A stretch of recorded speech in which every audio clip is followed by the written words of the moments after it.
Welcome to a new edition of the Famous Interviews with Joe Dimino. On this episode, we talk with speaker, writer, and entrepreneur Shana Francesca. She helps people live more joyful and connected lives through the principles of life design. She believes our present and future are transformed when we infuse our lives with intention. We design our lives and realize the power in accepting ourselves as the author of our story. Growing up in an abusive household, she found refuge in art, writing, singing, dancing, poetry, and performing arts. They were ways for her to begin to safely process her trauma away from the environment that contained it. We get into quite a bit in this interview. Enjoy the interview. Thank you for taking a minute out. I appreciate it. Yeah, no problem. So before we get into your life and your work and what motivates you, I want to kind of talk about the last 3 years going through COVID now that the world's waking up. How did you survive that time period, and how has it changed the way that you live and conduct business? Yeah, survive is probably a good word for what most of us did through COVID. It took, so here, for a little backstory, I took my business full-time in April of 2019, so less than a year before the initial pandemic shutdown. And for anybody who's started a business, you will know that the first year, and especially the first 3 to 5 years, is a lot of up and down already. And then for the entire world to shut down and nobody to really know what was going on, how long this was going to last. I think probably a month or two in, I looked at the people around me and was like, I think we're going to be in this for the long haul. And they're like, no. And I was like, I think I should plan like we are.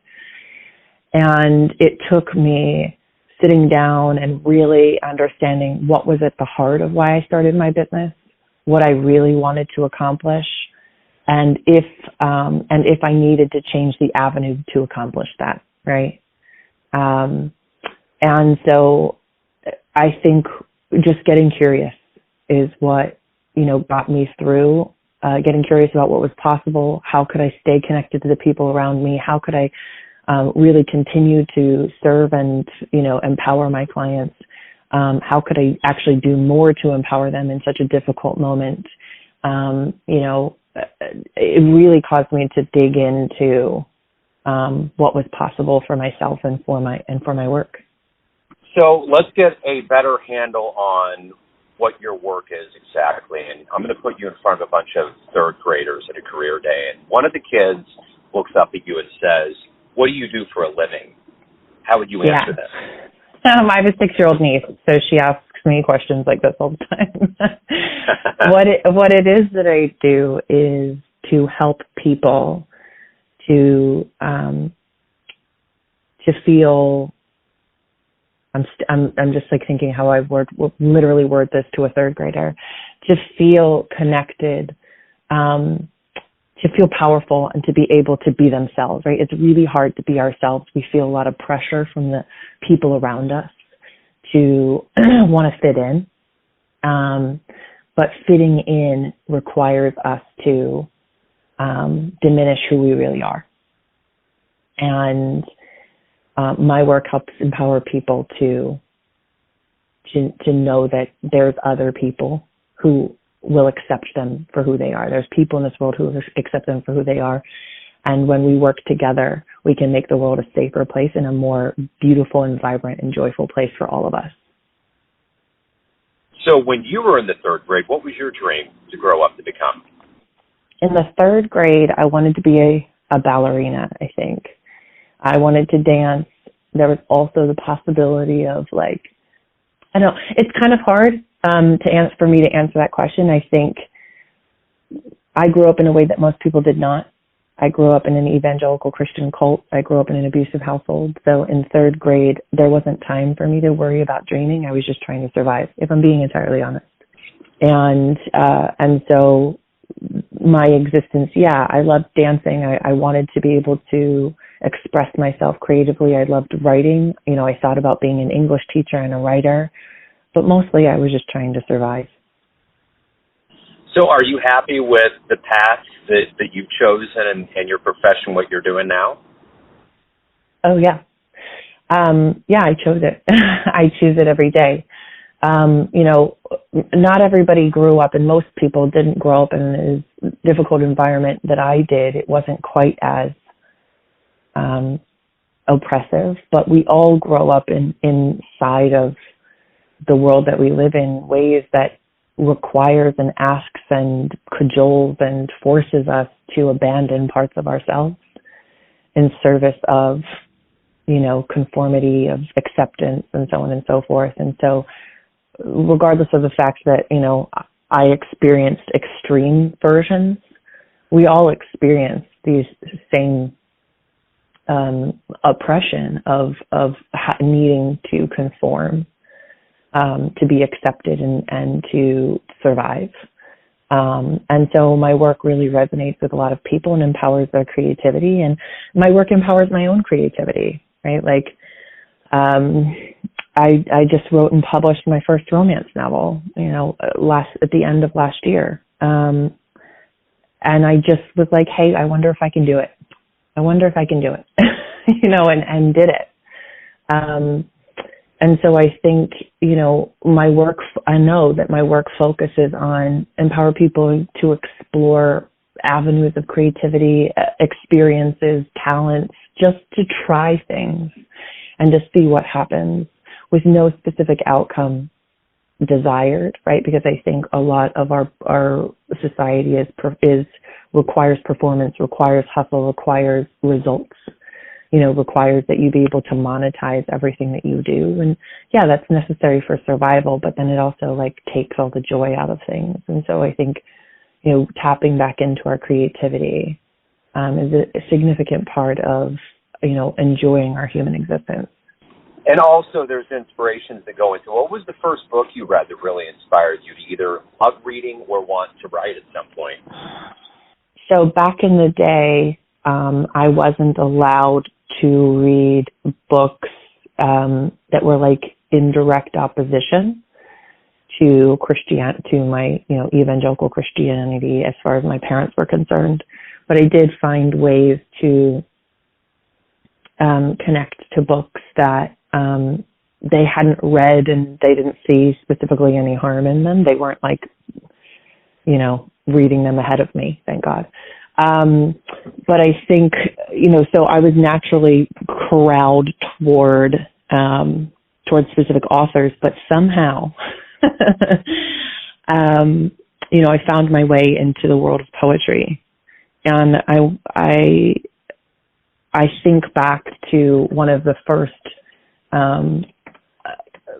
pieces of literature that really changed my life. And it was Birches by Robert Frost. And I thought about what it would be. I loved being outside. I loved climbing trees.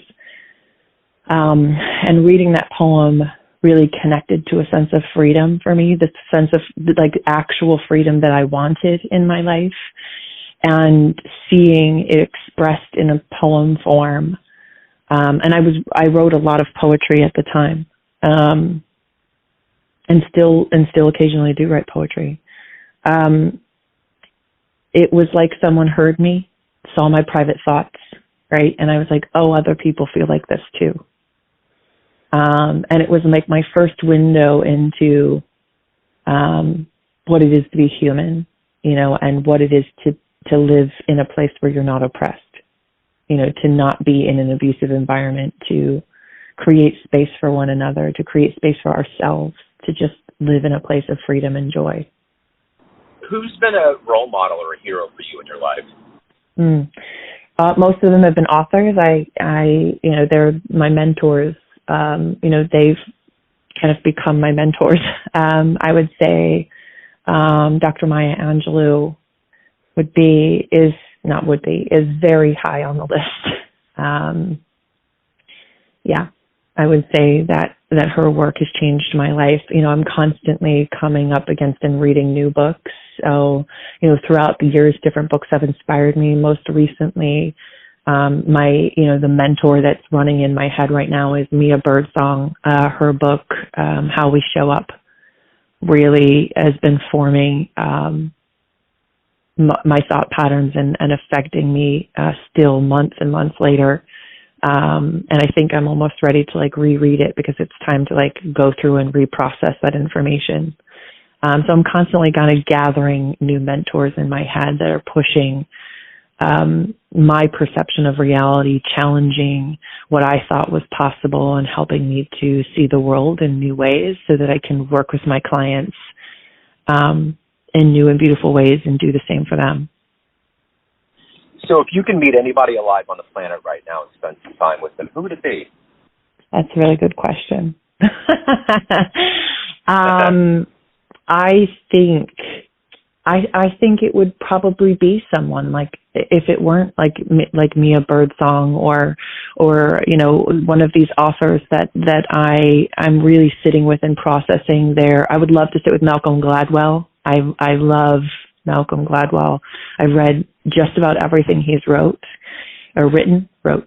that he's written. I wish Bell Hooks were still alive because I would love to sit with her. I would love to sit down and kind of do like was done back in the day around people like James Baldwin, where they created artist circles, right? And had the beautiful conversation and engaged with one another and challenged one another.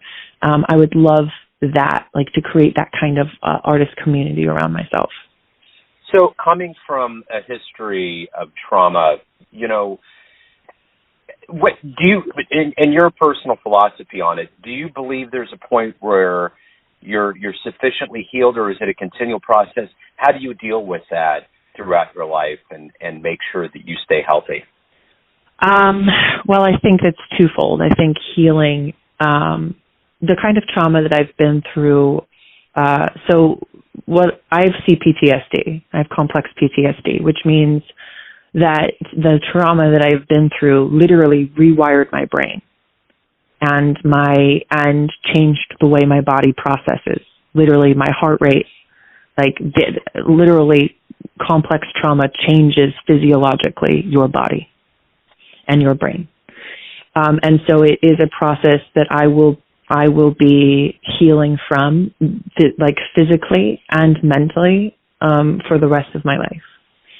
And on top of that, being a neurodivergent female in this world, there is continual things in society, expectations, limitations that people put on me, exploitation, that I run up against on a daily basis. And that's just my experience. Other people experience our society and our culture in other ways that are just as, if not more, harmful.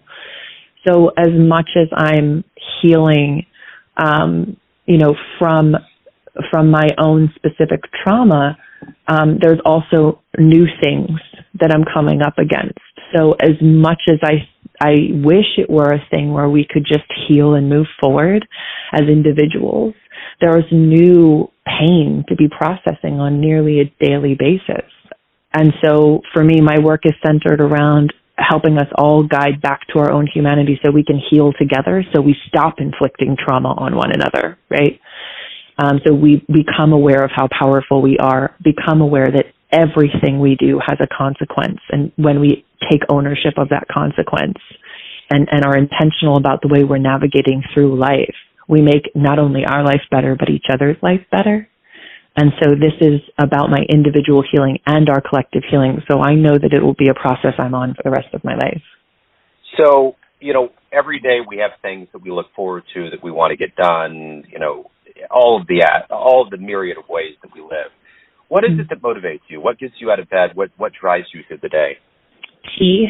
I love tea. No. Sometimes it's as simple as that. What motivates me to get up every day is the recognition that my work is changing people's lives. It does change people's lives. It's actively changing people's lives, being able to have these conversations, being able to connect with other incredible people, with other creative people. I love a beautiful conversation.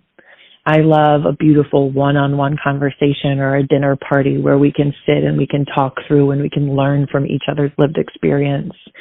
We can talk about art, we can talk about music, we can talk about what we've recently read and how it impacted us. We can have these beautiful conversations. I live for the connection to other human beings. So that's really what gets me out of bed every day. So at the end of that day, how do you quantify a good day? I was alive. I was alive, Oh.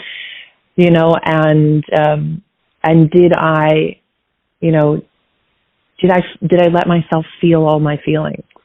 Did I give myself the grace and the people around me to feel all my feelings, to be human, to speak my truth, to hold my boundaries? That's a good day. That's a great day.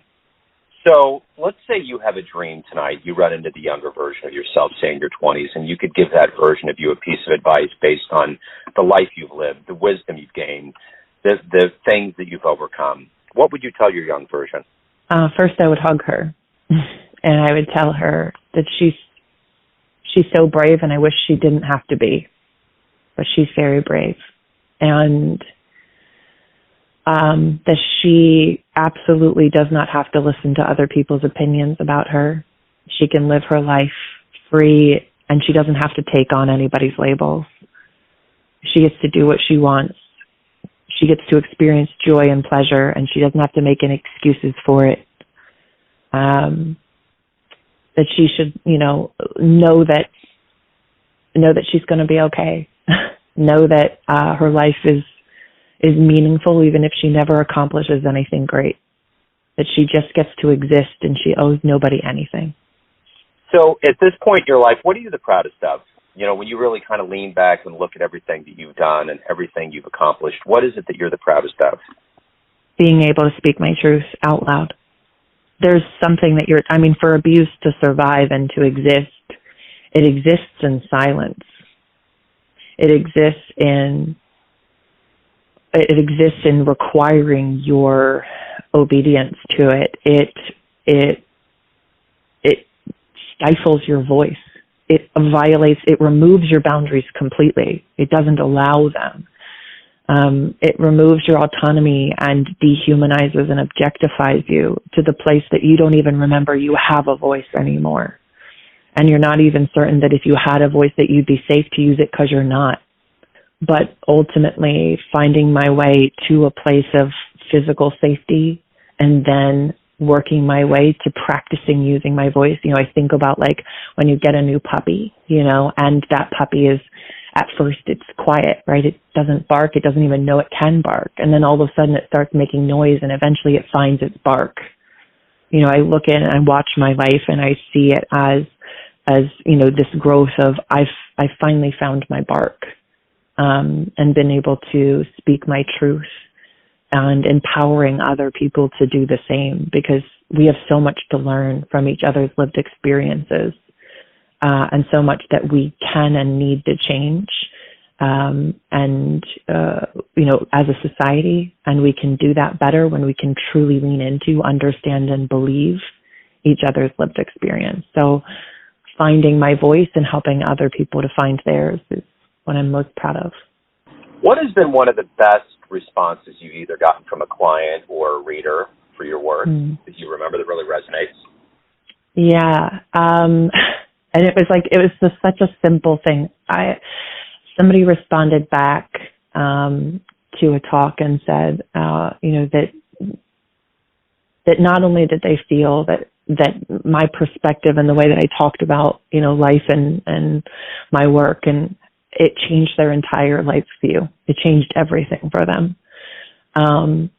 But it also is actionable. And that's the part that made it so life-changing for them, is that they walked away knowing exactly the small steps that they could very, very reachable small steps that they could start to make, that began to change their life.